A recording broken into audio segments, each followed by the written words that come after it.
AFL or the AAF coming out and having a team in every single game, and they can afford to do it. The NFL, that's chump change to them.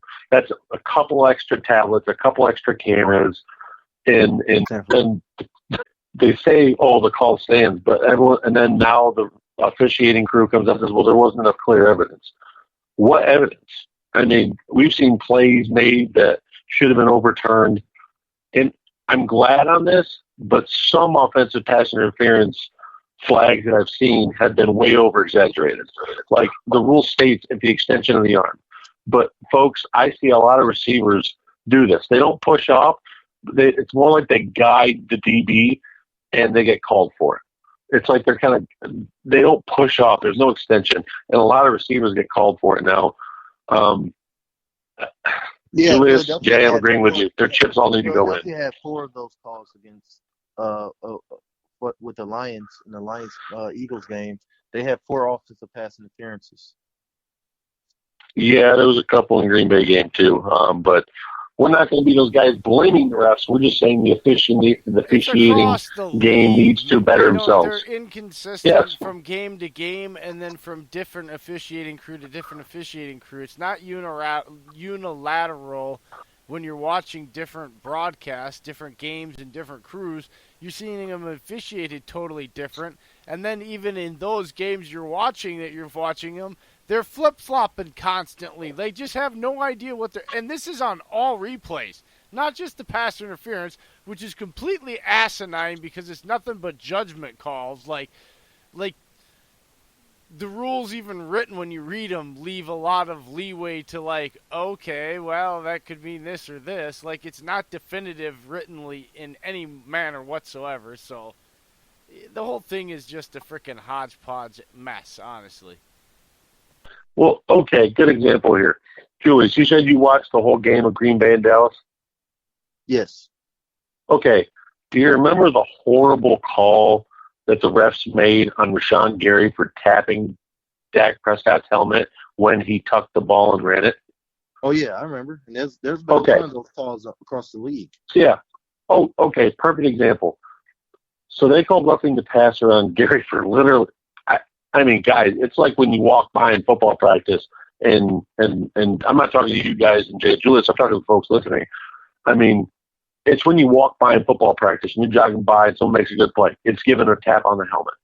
That's what Gary did to Dak Prescott right after Dak declared he was a runner. And by rule, if you declare yourself a runner and you tuck the ball, you give up your rights as a passer. So I'm very the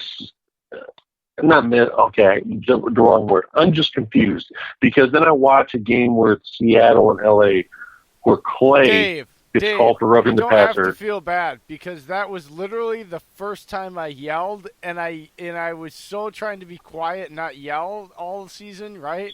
Because I was taking notes and my kids get scared when I yell at the TV that I got so high-pitched that instead of my kids getting scared, they both started laughing because they're like, "You screamed like a little girl." Because I was like, he's a runner! I was just like, yeah. And they were like laughing at me instead of being scared because I didn't really want to yell loud. But yeah, that was the first time I actually yelled at the TV the whole frickin' season. Well, I mean, there's other plays where you go watch. Not the play where Clay got flagged for roughing the passer. There was another hit in that game with the Rams-Seahawks game, and Clay literally picked Wilson up and drove him into the ground. I mean, I watched Wilson's head whiplash, and there was no flag. Nothing. And I'm watching Rashawn Gary get flagged for it's beyond inconsistency, Julius. That's where referees, I feel like, and the NFL doesn't do this. In the CBA they have now, I looked this up. They still allow part-time referees to come in. They don't have full-time referees. In the new CBA, that's what the NFL is trying to do for the NFLPA. Basically, and that's what the biggest argument was for the Saints-Rams game in the NFC Championship, because it went way back to where that ref used to put up on his social media 3 or 4 years before becoming a referee that he was a big Rams fan, and he was hired 2 weeks prior to that game last year. And there's part-time referees that aren't head judges on the field.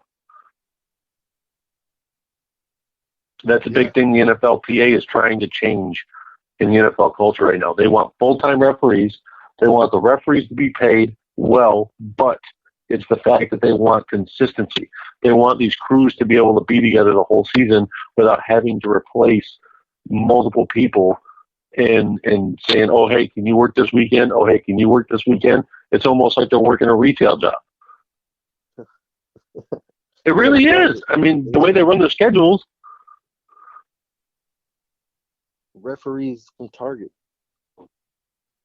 I mean, and what Jay said, it's not blaming the refs in a single game. It's just, I'm using comparison. Okay, Jay, let me ask you a question real quick. Yep. And it's for Jay, too. What are you guys most worried about with the Lions in Green Bay?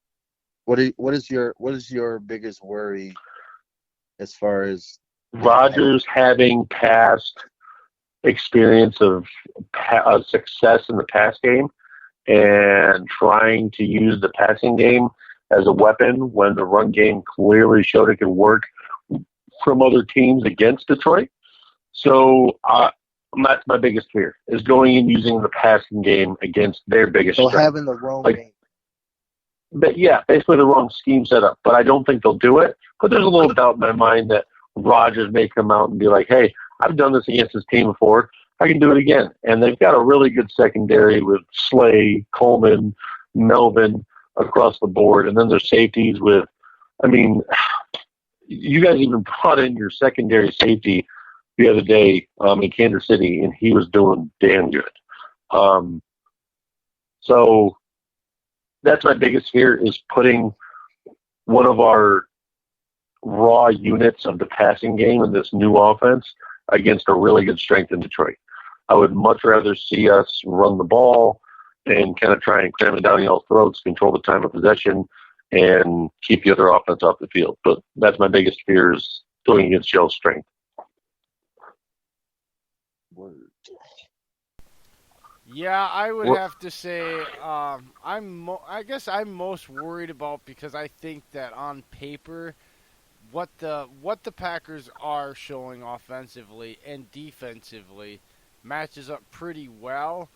But boy, this is not a team that you can really depend on a lot of guys if you get banged up and nicked up, where you want a lot of second and third, secondary unit players in prominent roles, because that could come to bite you, because the Lions are now a good team, but they're also a division team, which means it's not so much the scheme that you need to worry about they're familiar with, because they're not familiar with this scheme. It's the personnel, and really what a guy is still good at what he's good at, even in a new scheme. You know what I mean? So you got to watch out for keeping everybody healthy, and like Dave said, not getting out of your zone.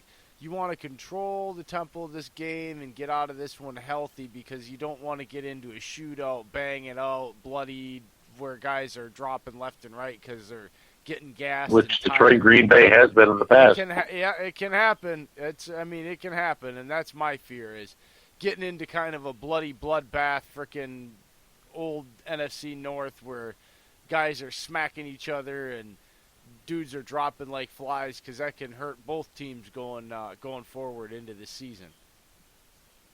I don't want to see guys beating each other up in the division, because we're going to need healthy guys to compete in the rest of the NFC North, or NFC, conference.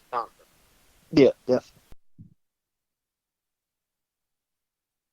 What's your biggest fear for Detroit going to Green Bay?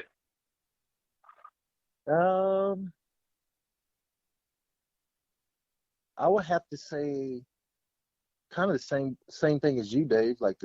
I'm worried that we come out with the wrong idea of how to, specifically y'all defense.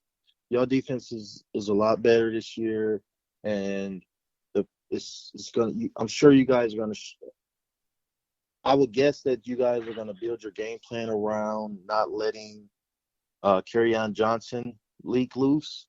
So if the game plan does come down to Stafford, we have to protect him, and that's probably what I'm most worried about is making sure Stafford stays on his feet.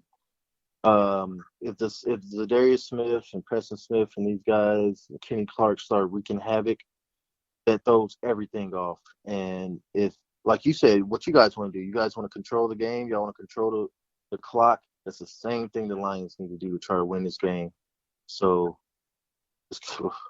I really can't even call this game yet. I keep coming up with like predictions in my head, and I can see this game going a lot of different ways, but I think it's going to come down to the end.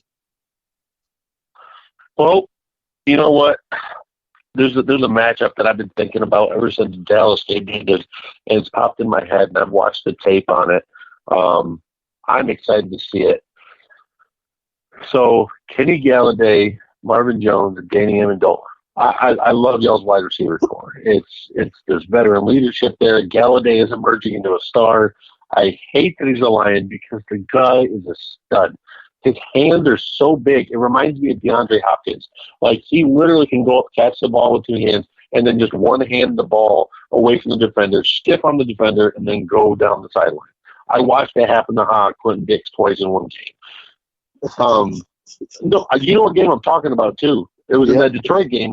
Quentin Dix last year got stiff-armed so bad, I watched him go underneath the AstroTurf that came off the ground. Kenny Galladay is a freak of nature. But that's why I'm going to love this matchup, because you got Jair Alexander that's going to be going against Marvin Jones probably. Kevin King's probably going to go against Kenny Galladay. And Tremont Williams is going to go against Amendola. And that is a matchup to me that's it's going to be sitting down with some popcorn and watching that the whole game on tape, you know? What have you guys been more of a man team this year or zone? Man.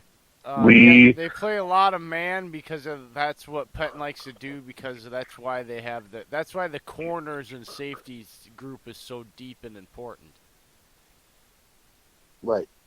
Pretty much the same thing as the Lions. We run man more. We run man 92% of the time, and we also blitz only 8% of the time, which is like by far the least amount of any team in the league.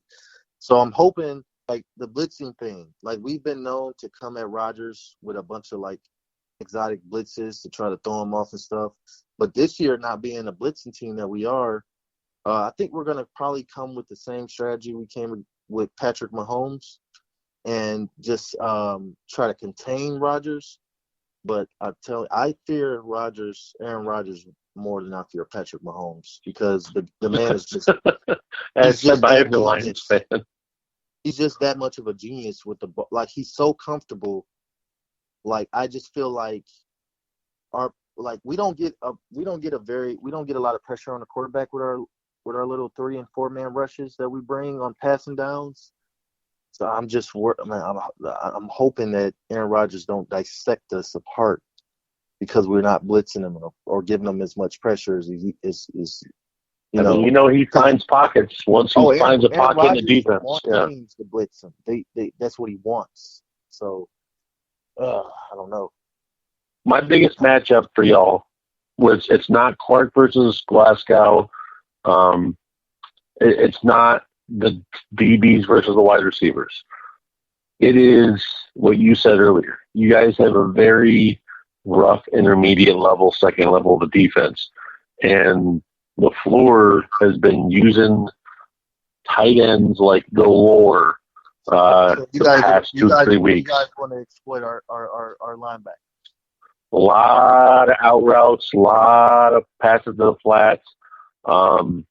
Mercedes Lewis has been getting more involved each week, and he had a good game last week. I can't get more excited about it, because the guy is one of the top-rated run blockers in the league, and he has still sneaky good speed. He runs a really good route for being an older tight end. So with him, and then Julius, I'm not kidding. When I went back and watched his Dallas tape, do you know what I saw from Jimmy Graham? And I don't know what made him snap into this gear. I know it's only one game, but do you know what I saw from him? What do you see?